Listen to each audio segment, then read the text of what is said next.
আসসালামু আলাইকুম। আজকের যুগে যে কোনো ক্রিমিনাল অফেন্সের এনফোর্সমেন্ট খুব সহজ হওয়ার কথা, কারণ গত কয়েকদিন যাবৎ বাংলাদেশে যেই রাজনৈতিক অস্থিরতা চলছে, এখানে সরকারের দায়িত্ব হচ্ছে, অথবা এনফোর্সমেন্টের যারা দায়িত্বে আছেন তাদের দায়িত্ব হচ্ছে চেহারা না দেখে প্রয়োগে যাওয়া, আইনের প্রয়োগে যাওয়া। এর বাইরে কখনোই তারা একটা শান্তিময় সমাজ উপহার দিতে পারবে না। এখন আমরা সর্বদা যেটা দেখি যে সরকারি ক্ষমতায় আসে, তারা সবসময় যেটা চেষ্টা করে যে তাদের দলের লোকজনকে সেভ করতে।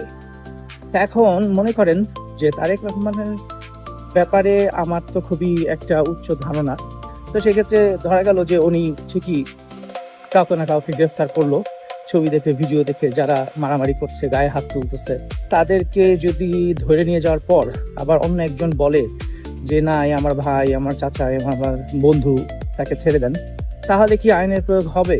তো আমার মনে হয় পরিবর্তন হওয়া উচিত। হবে না কেন এটা মাথায় ঢুকে না, কারণ এইখানে 1400 বাচ্চা যে নিরস্ত্র, 1400 বাচ্চা যে জীবনটা দিল, এটার ভ্যালু হওয়া উচিত বলে আমি মনে করি।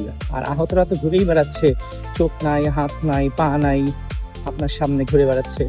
তো এটা সিরিয়াসলি নেওয়া উচিত বলে আমি মনে করি। কিছুই হয় নাই, কথায় কথায় যে মানুষ যে গায়ে হাত তুলে, দেখবেন যে বাংলাদেশে চলার কথা আমি যেটা দেখি যে রাস্তাঘাটে কথায় কথায় কে কার উপর হাত তুলে বসতেছে। এই হাত তোলা কালচারটা কন্ট্রোল হবে যদি আমরা এনফোর্সমেন্টে যেতে পারি। গায়ে হাত তোলার কোনো সুযোগ আর পাবে না, আস্তে আস্তে চেঞ্জ হবে।